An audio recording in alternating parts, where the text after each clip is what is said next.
In Chapter 3, we're going to be looking at organic molecules and functional groups.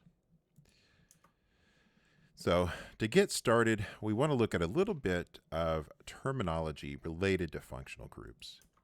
First of all, a functional group is just some atom or group of atoms with characteristic chemical and physical properties. And we'll find that when we have the same sequence of atoms, that it will give us similar properties in different molecules. A heteroatom is simply an atom other than carbon or hydrogen.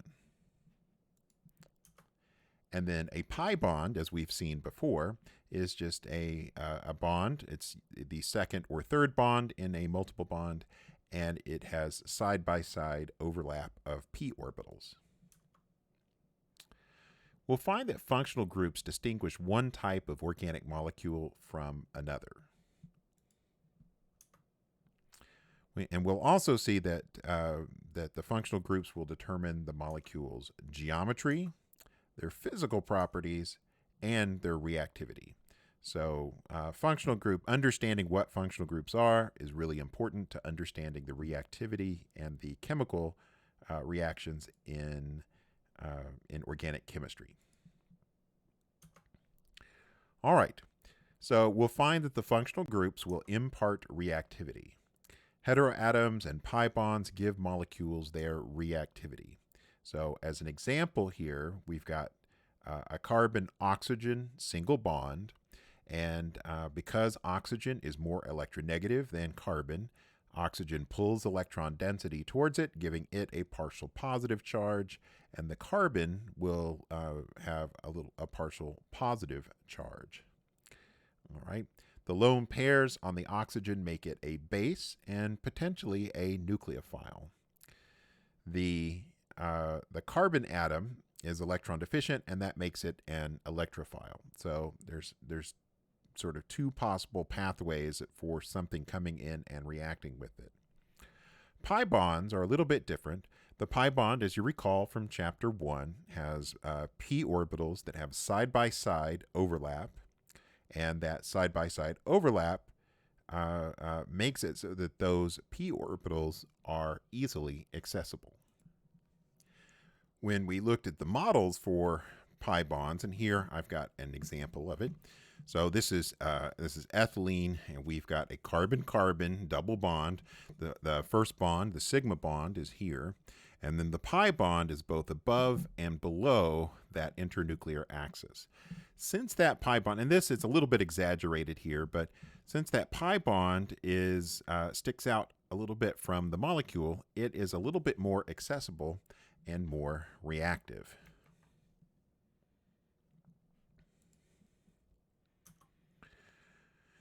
So we want to look at the different parts of a functional group. So we want to distinguish between the carbon skeleton and the functional group, which is attached to that carbon skeleton. All right. So our carbon skeleton is usually some sort of hydrocarbon, and that hydrocarbon, this is a very simple hydrocarbon, ethane. It only has carbon-carbon and carbon-hydrogen sigma bonds. Because it's got all carbon-hydrogen and carbon-carbon sigma bonds, it is relatively unreactive, and we consider it to not have a functional group. Now, that's not to say that there's no reactivity with this. There are things that can react with this. For example, it's quite flammable, so you can catch it on fire in the presence of oxygen. But there are also other reactions that we can do with this. But for the most part, it's going to be much less reactive than many of the other kinds of functional groups that we look at. Over here, we've got the compound ethanol. And ethanol has two carbons and an OH group attached. And because of the polar carbon-oxygen and oxygen-hydrogen bonds and the lone pair of electrons on the oxygen, there's quite a bit of reactivity that we can have with ethanol. Now, that's not to say that ethanol is a super reactive molecule, but it is more reactive than ethane, as an example. So here are a few examples of some functional groups. We just saw this one. This one was ethane, As I mentioned, there's no functional groups. It's only got carbon-carbon and carbon-hydrogen sigma bonds. And importantly, there are no heteroatoms or no pi bonds, and that makes it relatively unreactive. It just doesn't react with a whole lot. And then here's ethanol. We just talked about it. It's got the OH functional group, and the carbon-oxygen and oxygen-hydrogen bonds are quite polar, and it's relatively more reactive. And there's different ways that it can react. That carbon has a partial positive charge. The oxygen has lone pairs of electrons. Those lone pairs of electrons can react with other things. And this hydrogen, potentially, in the right context, could act as an acid. All right. Here is chloroethane. Chloroethane is, it's got a carbon-chlorine bond that's polar. That makes the carbon have a partial positive charge and makes it somewhat reactive. So again, relatively more reactive than ethane. Now, how these things react, it's going to vary depending on the conditions and what reagents we put in with them. So we want to kind of do an overview of the different functional groups. So we'll start with like the big picture of what our different functional groups are. And then we're going to dig deeper as we move through the semester. So when it comes to functional groups, there are three main types of functional groups, and those include hydrocarbons, which will include both aliphatic and aromatic hydrocarbons. There are carbons that contain a carbon, we'll call it a CZ sigma bond, where Z is just some more electronegative element than carbon.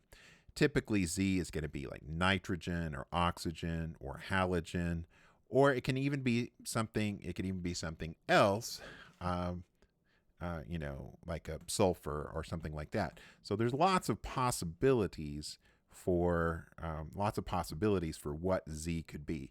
But Z is almost always going to be more electronegative than the carbon. And then finally, another category that we call carbon-oxygen double bond groups, and we refer to these as carbonyl groups. So if it has a carbon-oxygen double bond, we call that a carbonyl group. And there are different functional groups that are based on the carbonyl, and we'll look at those. So let's start with hydrocarbons, both the aliphatic and aromatic hydrocarbons. They contain only carbon and hydrogen, thus the name hydrocarbon. Aliphatic hydrocarbons are going to include alkanes, alkenes, and alkynes, whereas aromatic hydrocarbons contain a phenyl group. So alkanes, alkenes, and alkynes, so either only carbon-carbon single bonds, or if we have a carbon-carbon double bond, that counts as an alkene. And if we have a carbon-carbon triple bond, that counts as an alkyne. And then when we get to aromatic compounds, and these are going to contain either a phenyl group or something else that meets the criteria for aromatic compounds. We'll find that these are planar, conjugated, they have a certain number of pi electrons. We'll talk about all that when we get to that in more detail in the second semester. But for now, benzene rings are usually the key sign that you've got an aromatic hydrocarbon. So aliphatic is alkane, alkenes, alkynes, and aromatic is the hydrocarbons that are not aliphatic. It's the ones that are aromatic. Okay. So when it comes to the aromatic hydrocarbons, they're named so because the earliest known aromatic hydrocarbons had a characteristic aroma to them. They were very strong odors. Now, it turns out that not all aromatic compounds actually have an odor to them. Some of them have almost no odor at all because they don't have much of a vapor pressure. But that name kind of stuck around, and now we have sort of a different meaning for aromatic, and it has to do with having a ring structure that's conjugated with a certain number of pi electrons in them. The simplest aromatic hydrocarbon is benzene. And so here is the structure of benzene. We've seen this before. So benzene C6H6 And like I said, it is the simplest aromatic hydrocarbon, but you can have phenyl, which is where you remove one of the hydrogens and then attach that carbon to something else. And there are just essentially an infinite number of possible ways to arrange these. So really, the only limitation is your ability to think them up. So this is just an example where a phenyl group is attached to a cyclohexane as the main chain. All right. Now, we want to categorize what kind of carbon something is and what kind of hydrogen something is based on how many other carbons it's attached to. We're going to talk about this in more detail at a later point, but it does mention it at this point in the book, and so I'm going to bring that up. A primary carbon is a carbon that is connected to one other carbon. Okay. Now, if it's not connected to any other carbons, we don't call it primary. We just call it, well, a methyl. But if it is a primary carbon, it is attached to one additional carbon. A secondary carbon, logically, is connected to two other carbons. A tertiary carbon is connected to three other carbons, and a quaternary carbon, so 4 degree, is connected to 4 other carbons. So primary, secondary, tertiary, and quaternary. We can't have anything past that because, as you know, carbon is not allowed to have more than 4 bonds. And so you can only have 4 carbons attached to another carbon. That's our maximum number. Now, when it comes to hydrogen, we can categorize the hydrogen based on what kind of carbon it's attached to. A primary hydrogen is attached to a carbon that's connected to another carbon. In other words, a primary hydrogen is attached to a primary carbon. Similarly, a secondary hydrogen is attached to a carbon that is attached to 2 other carbons. In other words, a secondary hydrogen is attached to a secondary carbon. A tertiary hydrogen is attached to a tertiary carbon.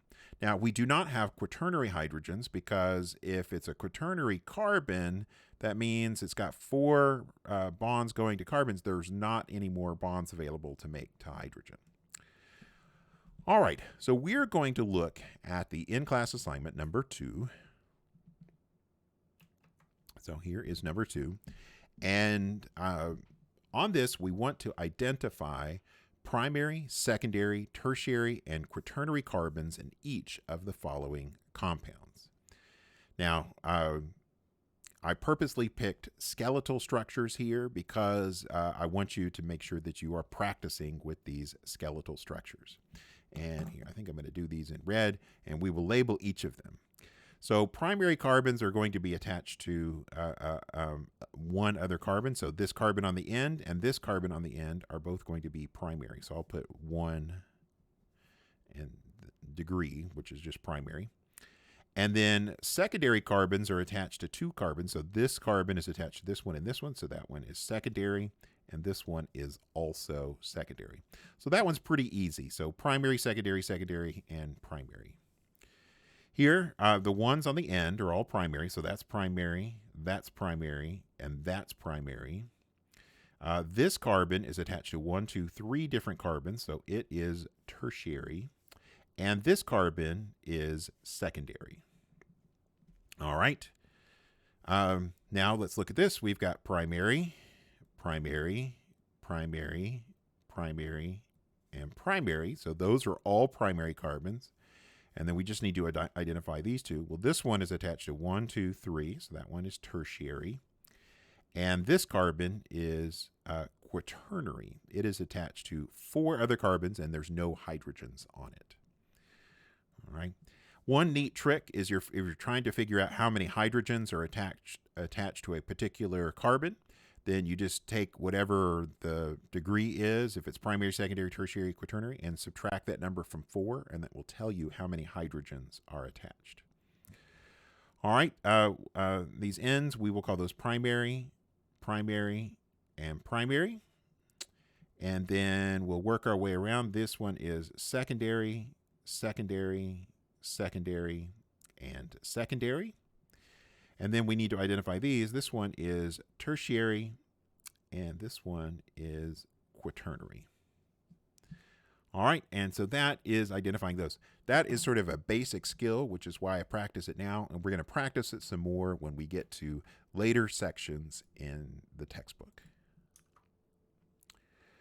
When we're looking at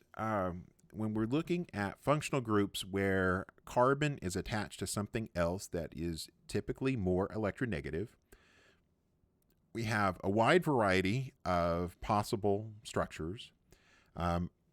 And so we put them into categories. The first is alkyl halides. That's where we've got carbon that is directly attached to a halogen. And the halogen is group 7, so it can be fluorine, chlorine, bromine, iodine, any of those.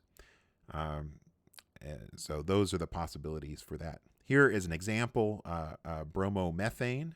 And then there is a 3D structure. And here is sort of a generic representation of it, a halo group or a halogen, a halogen atom attached to it. So a halo group. So typically we'd call that fluoro, chloro, bromo, and iodo if we're talking specifically about those. If we're talking generically, it's a halo group. All right, we also have alcohols. Alcohols have, let's see, so OH, it's just an OH that is attached to a carbon. And the simplest alcohol is methanol, CH3OH. Methanol you may or may not be aware of. It is quite poisonous. If you drink methanol, it will make you drunk, but then it will also make you blind, and then it will make you dead. If you drink ethanol, which has 2 carbons, it will just make you make bad decisions and probably be somewhat sick. And if you drink it a lot, it can, of course, cause liver damage. But methanol is much, much more poisonous. So there is methanol, and then it's a hydroxy group if we're going to refer to what kind of group is attached. OH is a hydroxy group. Next, we have ethers, and this is where we have a carbon, oxygen, carbon. So we have some alkyl group, another alkyl group that's attached to a carbon. Important to note, these can't have carbonyls involved. If it has carbonyls, it's going to be on that next section that we talk about. So here we're strictly talking about an alkyl, hydrocarbon attached to an oxygen attached to another hydrocarbon. So the oxygen we call that an ether linkage. This is the simplest one, is dimethyl ether. A common solvent that we use in organic chemistry is diethyl ether, where there's 2 carbons on each of these. So diethyl ether. If we have it as a group, we would call it an alkoxy group, and we'll get into naming in the next chapter. That'll get kind of fun. All right, amines are where we have a nitrogen that is connected to the carbon. So amines actually come in 3 different flavors. They're not really flavors. They all stink really bad. You don't want to taste them. But primary, secondary, and tertiary amines. And we actually have a whole chapter on amines that we will get to later in the second semester. Here is a primary amine. This one is methylamine. And methylamine, you'll see it just has a CH3, NH2, and there's that lone pair. And so there is the methylamine. And if we have it as a group, we would call it an amino group. All right. Here we've got thiols, and thiols are kind of like alcohols, but instead of the oxygen, we've got sulfur. And the characteristic of thiols, like the number one thing you would notice about a thiol if you were to have some in the lab, is that they stink really, really bad. If you think about if you know the part of natural gas that smells bad, because the actual natural gas that is propane and methane and ethane and stuff like that doesn't actually have much of an odor, and so they put in a chemical called the thiol, or sometimes they'll call it a mercaptan, and it has a very strong odor so that you can smell the natural gas. Well, that is the key characteristic of thiols that you would notice, is that they are very, very stinky. If you've ever smelled a skunk, well, the odor that comes from a skunk comes from the thiols. And sewage has thiols in it, and it's just, they're quite unpleasant to smell in high concentrations. All right, so there's a thiol, and we call it a mercapto group if it is a substituent. So there's that. And then sulfides are like ethers, but instead of oxygen, it's sulfur. So those are sulfides. And here's dimethyl sulfide. Here's again dimethyl sulfide, a little picture of it. And then they are called alkyl thio groups if we have it as a substituent. All right, so those are some of the functional groups that we are interested in. Again, these are all single bonds, sigma bonds. All right. And now we want to look at functional groups that contain the carbonyl, the carbon-oxygen double bond. So that polar carbon-oxygen double bond makes the carbon an electrophile, makes it have a partial positive charge, and the oxygen a nucleophile. It has a partial negative charge. So here is what the polarity looks like. There is a permanent dipole that is associated with a carbonyl group. All right, the pi bond makes the carbon-oxygen bond more reactive than a single carbon-oxygen bond. And that is an important feature of the carbonyls. So we'll have lots of things where something comes in and reacts with either the carbon or the oxygen and disrupts that pi bond. Here we've got a list of the different kinds of carbonyl-containing functional groups. All right, and the first one, the simplest type, is called an aldehyde. And an aldehyde has the carbonyl, and on one side it has a hydrogen, and on the other side it either has a carbon or another hydrogen. If it's another hydrogen, if there's two hydrogens, we just call that formaldehyde. That's the simplest aldehyde.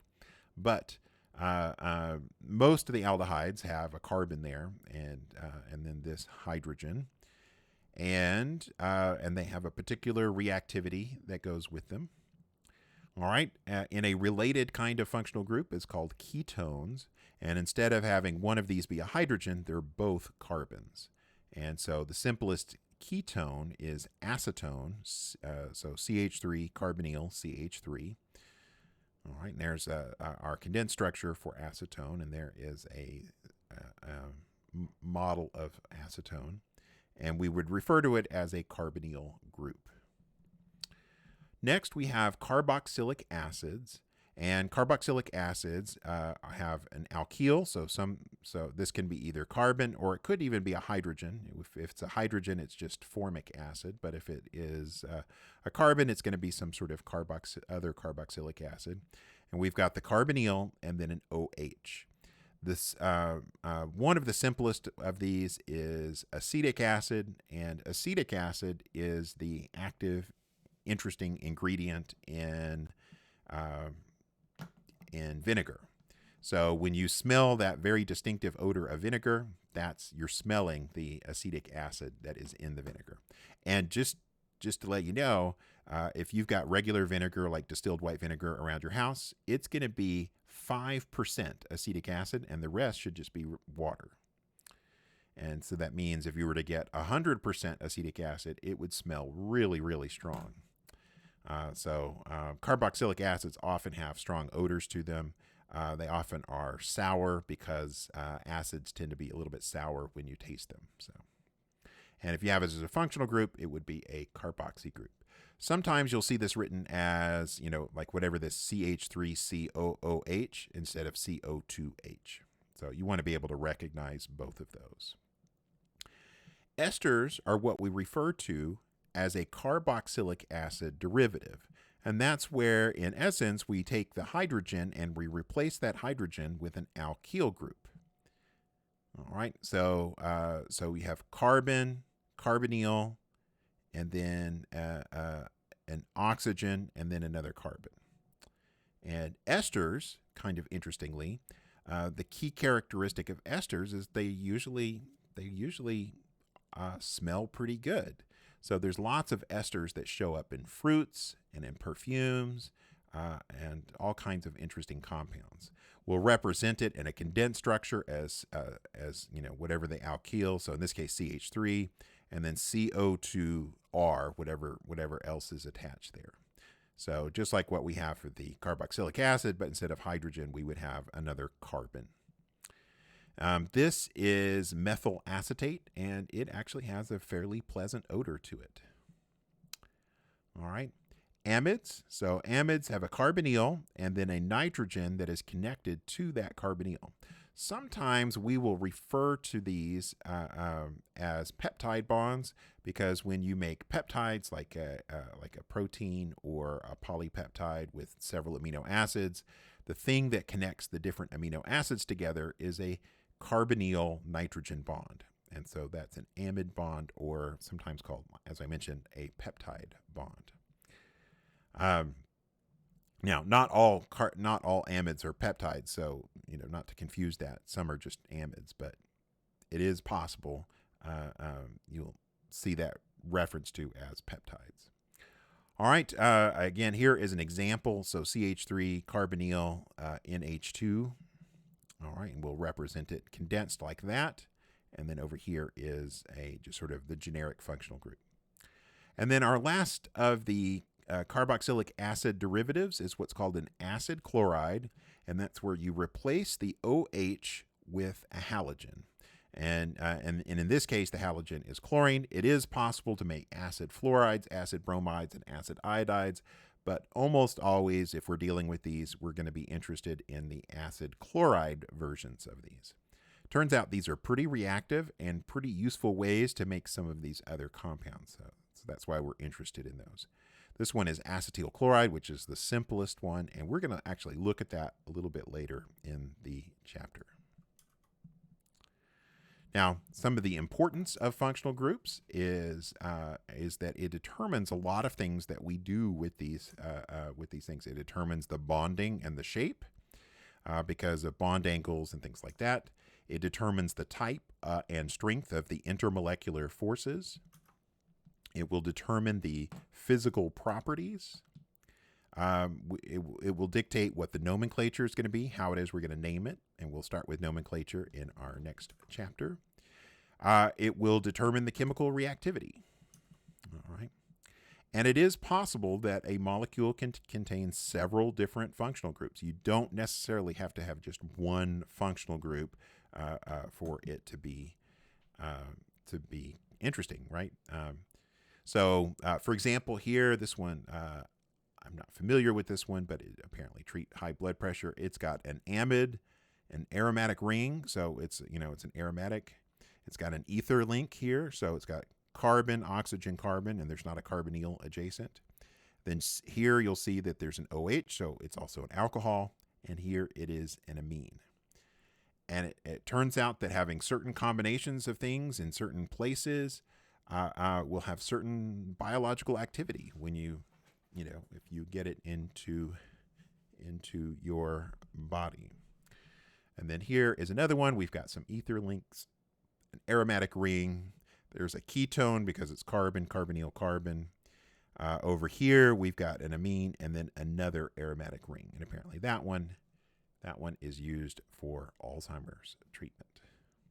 All right, so let's look at number 19. Number 19 on the in-class assignment. We'll switch over here. And we simply want to identify the different functional groups in each of these. Well, let's start with the easy stuff, right? So this and this, those are aromatic rings. All right, so those are aromatic rings. So those are easy to identify. Here we've got carbon, and then it says CO2 carbon. Well, when you see the CO2, that is going to be an ester. So that is an ester, is that CO2. So CO2 connected to another carbon there. And then over here, we've got nitrogen. So we've got carbon and then two other carbons attached. So that one is an amine. So that is an amine. All right, here we've got, all right, that one's Darvon, analgesic. Okay, so a painkiller there. So this one's pregabalin, used for treating chronic pain. Lyrica, I've seen that advertised before. And so pregabalin, we've got NH2. So this is an amine. So it's an amino group, but we'll call it an amine is that type. And then the CO2H, that is a carboxylic acid.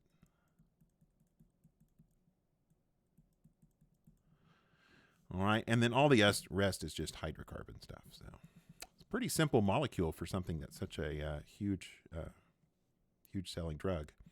All right, ibuprofen. I actually took some ibuprofen earlier. I had a headache and took some ibuprofen a little bit earlier. So let's identify our functional groups. Well, that is a carboxylic acid.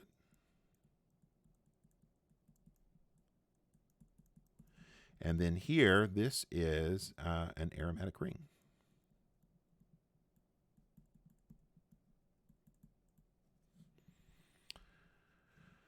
Okay, here we've got a poison. So the histrionicotine, I'm not sure if I'm saying that 100% correct, but that's okay.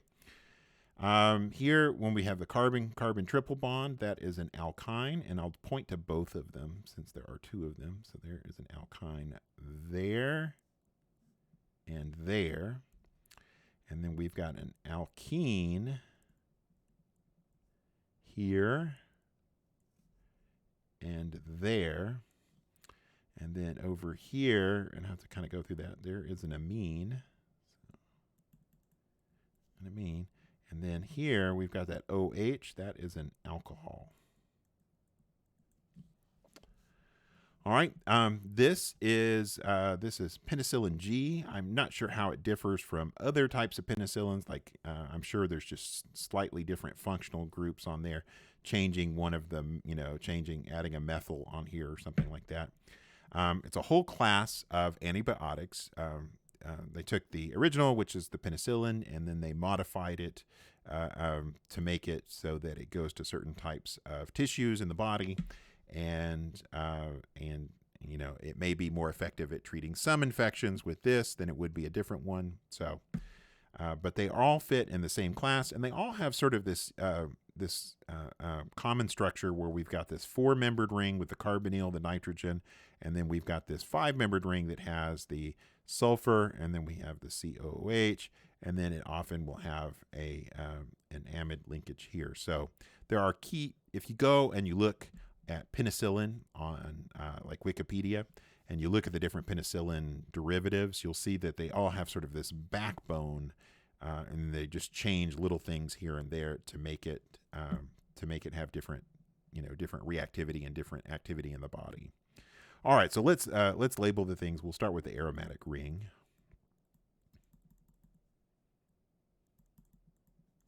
So there is our aromatic ring. Here we've got an amide. All right, here we have another amide.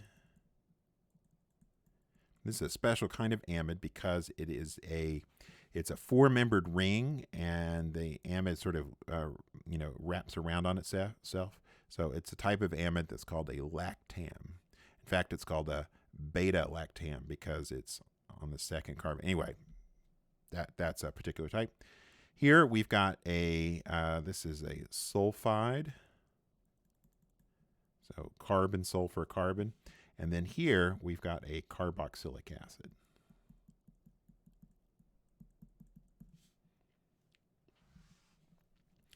All right, next here, this is an insecticide. There's a whole class of pyrethrins that are very effective insecticides, and they have similarities here. So let's identify the different things. So here we've got an alkene, and there's 2 alkenes over here. So I'm going to put alkene, and then we'll point to both of those. All right, and in fact here we've got another one that's right there, so that is also an alkene. And then here, so we've got carbon, carbonyl, carbon, so this is a ketone, since it's carbon, carbonyl, carbon. Here we've got carbon, carbonyl, oxygen, carbon, so this is an ester. All right, So you want to practice so that you get good at identifying different functional groups. So practice, practice, practice, and you will become quite good at it. All right, well, let's go back to our presentation. And our next topic is going to be looking at intermolecular forces. There are 5 types of intermolecular forces that we're primarily going to be interested in for this course. And those are ion-ion interactions, which are simply ionic bonds, ion-dipole interactions, and these are the things that make ionic compounds soluble in water. We'll talk about that here in a bit. And then there are the molecular interactions, which are 3, 4, and 5 on this list, and they include van der Waals forces. Van der Waals forces in some textbooks are called London forces, named after the guy London who discovered them, or dispersion forces, and that was determined to be a name later because it was a descriptive name. So van der Waals, London, and dispersion forces. We also have a type of interaction that we refer to as dipole-dipole interactions. Now, these are things that you've seen in general chemistry before, so hopefully this doesn't seem all new. And then our special case of dipole-dipole interactions, which is called hydrogen bonding. And spoiler alert, you'll have to have hydrogen. All right. So those are our 5 types of intermolecular forces that we're going to be interested in. For the ion-ion interactions, we'll start there. These contained oppositely charged particles that are held together by extremely strong electrostatic interactions. All right, and we'll find that these are typically much stronger than the other types of intermolecular forces that we're going to discuss. So anytime you have an ionic compound, those oppositely charged particles become more stable by getting close to each other, and it takes energy to separate those particles. So we'll find that a typical ionic bond is going to be anywhere from 500 kilojoules per mole up to several thousand kilojoules per mole. And it really just depends on how big the charges are, like, whether it's +1, +2, and on other factors like the actual size of the atoms, how big the atoms are. But we're going to find ionic bonds are quite strong. And in organic chemistry, we love talking about ionic bonds, and there's all kinds of things we'll do with ionic bonds. However, for purposes of this, we're going to be more interested in some of these other interactions. So let's look real quickly at the ion-dipole interaction. In order to have an ion-dipole interaction, you need 2 things. You need an ion and a dipole. All right. It is an attractive force between ions and permanent dipoles. And it's the thing that makes many ionic compounds soluble in polar solvents. So, for example, when you take sodium chloride and you dissolve it in water, the thing that makes it possible to dissolve is that there are many of these ion-dipole interactions. So the ion here, the chloride, has a negative charge, and it will interact with the partial positive charge that is on water. And so that partial positive is on the hydrogens in water. The sodium, which has a positive charge, it will interact with the partial negative charge that is on the oxygens in water. All right. And these interactions are strong enough to make it so that these things can disperse. And we'll talk about these a little bit more in just a bit. So now we want to look at the 3 molecular interactions. And those are 3, 4, and 5 on that list we just looked at a minute ago. And that's going to be van der Waals, dipole-dipole, and hydrogen bonding. For the van der Waals interaction, also known as London forces or dispersion forces. And so here are the, well, we'll talk about this in a second. These are relatively weak interactions, and it's caused by temporary shifts in the electron density in a molecule, or it can be in an atom. All right. And so what happens is that we've got this molecule, and the electrons originally are completely uniform. So you have just as much electron density on one side of the molecule as you do on the other. And then temporarily, we get what's called an instantaneous dipole. And that is where the electron density just sort of shifts and it's a little bit off balance. And the consequence is that we get a very small partial negative charge on one side of the molecule and a partial positive on the other side of the molecule. Now, there's no reason that should stick around very long, but it happens that these electrons kind of shift around. Well, when that happens to one molecule, it will induce a temporary dipole in the adjacent molecule, which will induce a temporary dipole in the adjacent molecule next to it. So that temporary dipole will create a partial positive on one side, a partial negative on this side of this molecule, and that they will be attracted to each other. Now, this is a very weak interaction, and it's these dipoles do not stick around because this particular molecule is completely nonpolar. And so these temporary dipoles, instantaneous dipoles, don't stick around, but they stick around long enough that they can affect the physical properties of these molecules. All right. We'll find that the van der Waals interactions, these London forces or dispersion forces, if you want to call them that, are present in everything that has electrons. So pretty much everything has these van der Waals interactions. Sometimes the van der Waals interactions are really important, and other times they're not that important. And so it just depends on what else is going on in the molecule. So those are our van der Waals interactions. Now, we want to understand under what conditions will these van der Waals interactions be important. Well, we will find that the ability of a molecule to get that temporary shift in electron density, we call that polarizability. And in larger molecules, we'll find that they are more polarizable. So, so this tendency to have this unsymmetrical electron density, temporary electron shift, is called polarizability.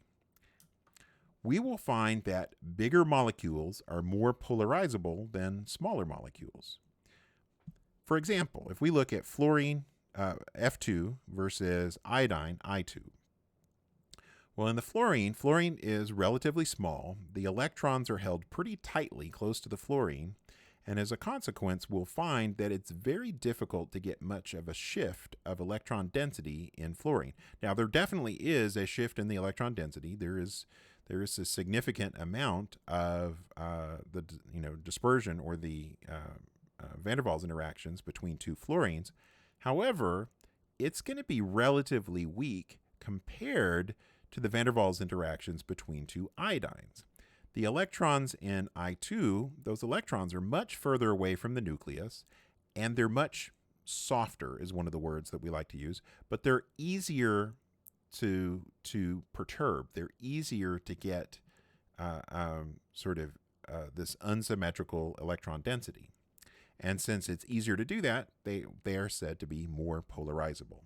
So we'll find in general that larger molecules are more polarizable. As you go down in the periodic table, things become more polarizable just because the electrons are further away from the nucleus. All right. If we look at molecules that have the same molecular formula, in this case we've got C5H12. So each of these molecules is C5H12. This one's pentane. And this one is also C5H12, and we call it neopentane. Well, these are isomers of each other. We talked about constitutional isomers in the previous chapters, but these are isomers of each other.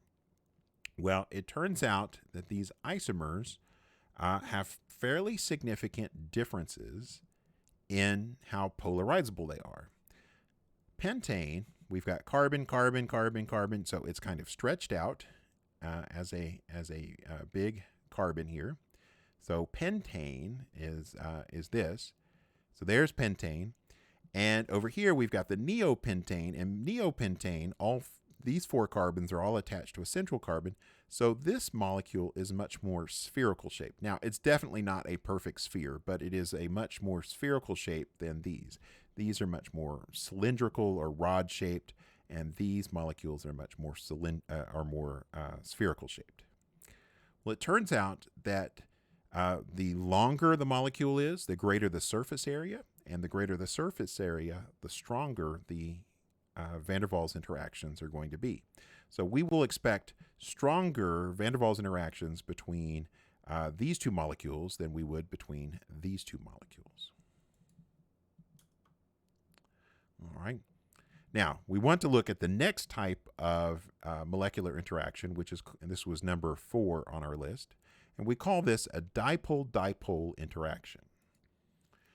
In order to have a dipole-dipole interaction, you need to have a dipole and another dipole. Again, the names are very descriptive. So it is an attractive force between permanent dipoles in adjacent molecules. So here is an example of a molecule with a permanent dipole. It's acetone. The carbon-oxygen double bond is quite polar. There's a partial positive charge on the carbon and a partial negative charge on the oxygen, and that makes it a polar bond. Here in this electrostatic potential map, we will see that there is, we can see the electron density difference here. So there's a partial negative out there on the oxygen, and the blue represents a partial positive on the carbons. All right, these attractive forces, the dipole-dipole interactions, are much stronger than van der Waals interactions. Now, when I say much stronger, some dipoles are stronger than others. Like a carbon-oxygen, that's a pretty polar bond, and so this, this has got a pretty significant dipole-dipole interaction with each other. But you can also have fairly weak dipoles that have dipole-dipole interactions as well. And we'll find that, the stronger the dipoles, the stronger the interaction is going to be. All right, and then our final, and this is number 5 on that list, our final type of molecular interaction is called hydrogen bonding. And hydrogen bonding is simply a special case of dipole-dipole interactions. All right, so it's just a special case of dipole-dipole interactions. You need to have, in order to have hydrogen bonding, you need to have a hydrogen, not surprising, and that hydrogen needs to be covalently bonded to either nitrogen, oxygen, or fluorine. Now, I'm going to pull out my periodic table here real quick. So here's my periodic table. So there's nitrogen, oxygen, and fluorine. And the thing that makes these nitrogen, oxygen, and fluorine so important for this is that, one, they're relatively small atoms. They have a pretty tightly held electron density. And the other thing is that these 3 are fairly electronegative. So we need those pretty electronegative. And then one other thing I want to mention is that nitrogen, oxygen, and fluorine are all in period 2 of our periodic table. We don't get hydrogen bonding with period 3 stuff, at least not according to this definition. The other thing that we need is we need a lone pair of electrons on a nitrogen, oxygen, or fluorine.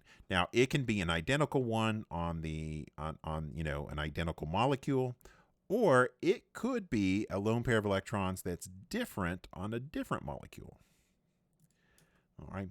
Here is an example of. Here is an example.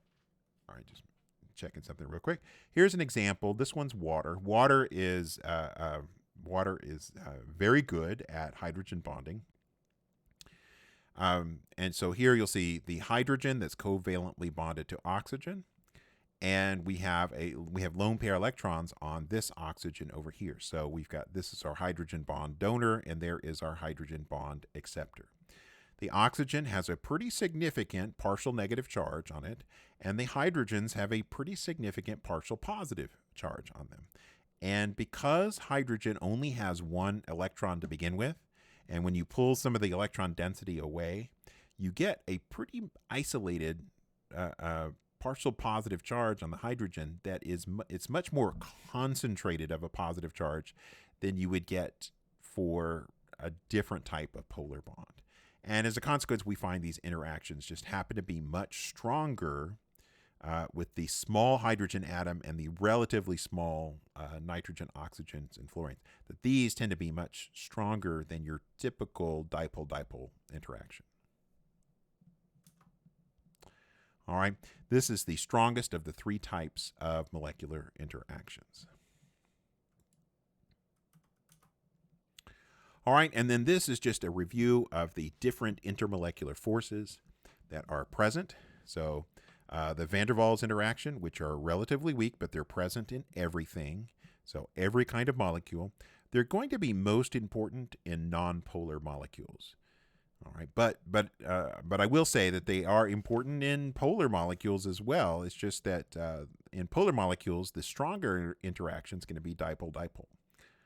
All right, dipole-dipole interactions are somewhat stronger. You have to have molecules that have a net dipole in them. So these are a few examples. And then we get hydrogen bonding, and hydrogen bonding is stronger than typical dipole-dipole. But I will say hydrogen bonding is really just a special case of dipole-dipole. It's a dipole where a hydrogen is involved. And the hydrogen has to be covalently bonded to oxygen, nitrogen, fluorine. And we need some sort of lone pair of electrons on another nitrogen, oxygen, or fluorine. And alcohols, that's an example. Water is an example. We'll look at several examples here in just a minute. And then the ion-ion interactions, these are extremely strong. As I mentioned, the typical ionic bond strength is somewhere between, 500 and several thousand kilojoules per mole. Whereas these other ones like van der Waals, it's a couple of kilojoules, maybe 1 to 5, maybe 10 kilojoules. Dipole-dipole is going to be somewhere between 2 up to maybe 15 kilojoules. Hydrogen bonding, it's going to be on the order of 5 up to maybe 20 kilojoules per mole. And so so these are all like an order of magnitude, at least sometimes 2 orders of magnitude weaker than the ionic bonds. So let's look at number 24 on the in-class assignment. All right, so number 24, we want to rank the following compounds in order of increasing strength of intermolecular forces. So, so the thing, again, if it's got a dipole, that's going to have a stronger interaction than something that doesn't have a dipole. So the weakest of these is going to be CH3, It only has the van der Waals interactions. So that's going to be the weakest. If we look at these others, we've got CH3NH2. Well, that one is going to be capable of hydrogen bonding because we have hydrogen covalently bonded to nitrogen. And if we look at the structure, that nitrogen has a lone pair of electrons. So that one's going to be pretty strong because it's got hydrogen bonding. Carbon-chlorine bond is polar, but not capable of hydrogen bonding. So it will be in the middle here. So CH3Cl and then CH3NH2. And again, we get hydrogen bonding on this one. So dispersion, dipole-dipole, and then hydrogen bonding in this case. All right, here we've got CH3Br, CH3I, and CH3Cl. Well, this, they're all a little bit polar, so they all have a dipole. The key difference here is the size, bromine, iodine, and chlorine.